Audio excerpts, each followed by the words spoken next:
Hey, what's up YouTube? This is The Time Wizard here. I'm back from Philly Regionals. It's a day later, I think. What is it, the 6th? 7th? No, wait. 7th. Yeah, it's Monday. Um, I actually had a recap video already made the other day, but I didn't want to post it because I was a little salty yet from my utter defeat from Saturday at the Regionals. If you guys don't know, I posted a video of me at the regionals, a couple scenes. I apologize again. I didn't have a lot of content to that video. Like I said in the video, it was a pretty boring day. I had fun, but it was very uneventful. There wasn't much going on. No one really had any clue who I was, even though I said I was a Yu-Gi tuber. No one was too interested. I'm not like a household name, so to speak, so it's a little awkward for a complete stranger to be asking people for deck profiles and videos stuff. I got to talk to some people, but like I said, they just didn't want to be on video.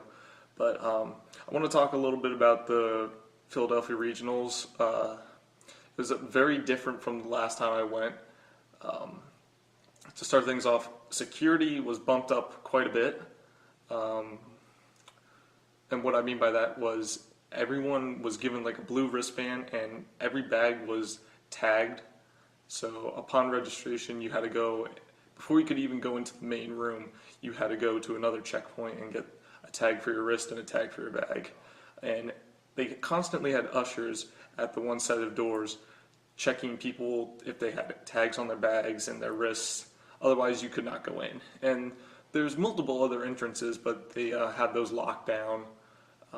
Even though people kept sneaking in and out of those, but they were definitely on more security alert than they have been in the past. That's probably due to thefts, even though I actually have a quick story about that. I did have at least one known card from my binder stolen. It was during a trade, I believe.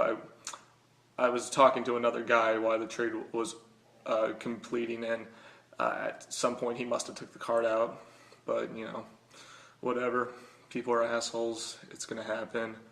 You shouldn't really let it happen, but it did. But that's unfortunate. But anyway, besides that little hiccup and my overall performance of the day, it was a pretty good day. But before I get into like my matchups and some of the other stuff I saw, there was a very interesting new system they tried to apply. Upon the first, like, the pairings, usually they have them on like tripod stands out in the like hallway outside the main room, where there's a little more space for people to move around, and they usually have it like A through F and etc. on through, so there's multiple like poster boards up with the pairings up, and they didn't do that this year. Instead, they posted like these tiny sheets of paper all around the main room, and it was more or less like a website you had to go to. If you had a smartphone or something that could get on the internet, they had you go to something like, I think it was like one player something pairings.com. You had to go on there, put like the code that was on the piece of paper on the wall, and then like type in your last name or first name or something, and it would pull up where your pairing was, what table, what their name was. And then eventually, if you did win or lose and you updated like the website, it said if you won or lost the match or tied or whatever. But at first it was very confusing because there wasn't any information given to begin with, and if there was, it wasn't very clear. So a lot of people were running around getting confused, and I was getting a little frustrated because on my smartphone I couldn't get it to work at first. That was actually my fault because I went on Google and tried searching it instead of going to like the URL and just actually typing it in and hitting go.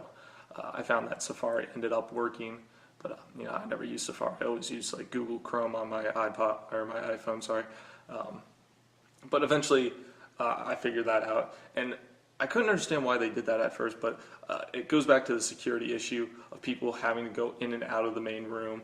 This was to cut down on confusion and chaos, people looting other people's stuff when they're constantly moving around. So I see the point of it, but it was a little confusing. Another sort of policy different thing that they had going on. If you already saw my video about the double sleeving, that is no longer allowed, and every card, side, extra, main, all have to be the same sleeve. They did it definitely imply that rule at those regionals. A lot of people throughout the day were complaining, getting pissed off because they had to end up going to the card stand, the vendor stand, sorry, and buy card sleeves at $6 a pop. I think they were Player's Choice or something. I think that's what they're called. Yeah. But they were like $6 for 60 sleeves, which was complete bullshit. And they're not even like the decent sleeves people enjoy, like the Ultra Pro. So I know at least my buddy had to spend $12 just to get like just enough sleeves to cover his deck. A lot of people, other people were saying they had to do the same, so they were a little pissed off about that. And $6 is a little bit high for card sleeves, so knowing the vendors, they probably bumped up the price because of this new policy to take advantage of people, which is sort of uncool. So, let's see what else. I don't think anything else really crazy was going on, but so I'll get on with my pairings, how I went for the day. I went X4, X3, I think. I only ended up winning once, and like I said in the other video, it was just a very poor day. I didn't represent my deck the way I wanted to. I can give you excuses all day about stuff like other people do of why they did bad, but you know, I'm not gonna bother you with that. But if I did have an excuse, it was just bad hands. But like I said, I don't do that. So yeah. First match I played against Watts. I actually sort of knew the guy. He was from a locals that I went to a while back. So he was really cool. We had a very fun game. He was playing Watts, and I was playing my Battling Boxers, if you didn't know. I think game one, I absolutely crushed him. He wasn't familiar with Battling Boxers. A lot of people weren't too familiar with Battling Boxers, so I had that surprise edge to me, but like I said, bad hands, and it just didn't work out the way I wanted to that day. But I crushed him game one. Game two, he just pinned me into submission with Watt Giraffe and Watt Cobra. He sort of bypassed the whole point of lead yoke being that big wall on the field and just attack directly. And he just had answers for everything I had, and I just couldn't do anything. And then game two, he just, it was a close match, and then he ended up just beating me then and there. So it was very sad. Then in my next match, I believe I played, the only win I had for the day, it was against a 12-year-old little girl. I know, call me a scrub, call me I'm bad, whatever. It was just a bad day in general. But I ended up having to play against her, and I felt really bad because she showed up. She didn't have like sleeved cards or anything. She was playing like the most random deck. The closest thing I could give you as a description of what it was like Gravekeeper Burn or something. I saw Lava Golem, and it was like the bad Gravekeepers, although she did have like at least maybe one of like each of like the good Gravekeepers, but just didn't know how to play correctly. She was summoning monsters face up in defense, and I was letting her go ahead with it, but as the game sort of drug on, as she was constantly drawing monsters, it sort of did get annoying, but I was letting it go because she didn't know any better, and I honestly didn't feel like explaining it, and I didn't feel like being a bad guy. So only a few times I had to correct her on like card moves she was doing that was like completely illegal and not even relevant. But at one point during the game, a judge walked by and she had a Book of Moon still face up on the field after she'd activated it, and I just let it stay there. I just didn't tell her to like move it or anything, because it's not like she needed any more space. But he made a comment saying, did you already activate that? And he wasn't even being really cool about it. Like, he was being a little rude, to be honest, and it sort of upset her that he was kind of like scolding her, and I felt really bad because it just really made the game drag on and make it worse. But I ended up 2-0ing, obviously. And then she actually ran off before a judge could come over and collect our slip. So I had to go hunt her down and get her to come back so the judge could confirm that I had actually won. So that was a very low point of the day as well. And then my third game, I played Mermails. He had very consistent hands. Like I never saw like lead or anything. He always opened with pike, and then he would just pop all my back row. And then when I did have decent hands for that whole day, he took my lead yoke with Big Eye. And then I always had deep prison set for some reason, and I had no choice but to deep prison my own lead yoke because I can't deal, even in like a mirror match, I can't deal with a lead yoke. It's just so much. It's so annoying. I probably could deal with it. It's just really annoying. But he ended up 2-0ing me. It was just Big Eye, and then he had Megalo.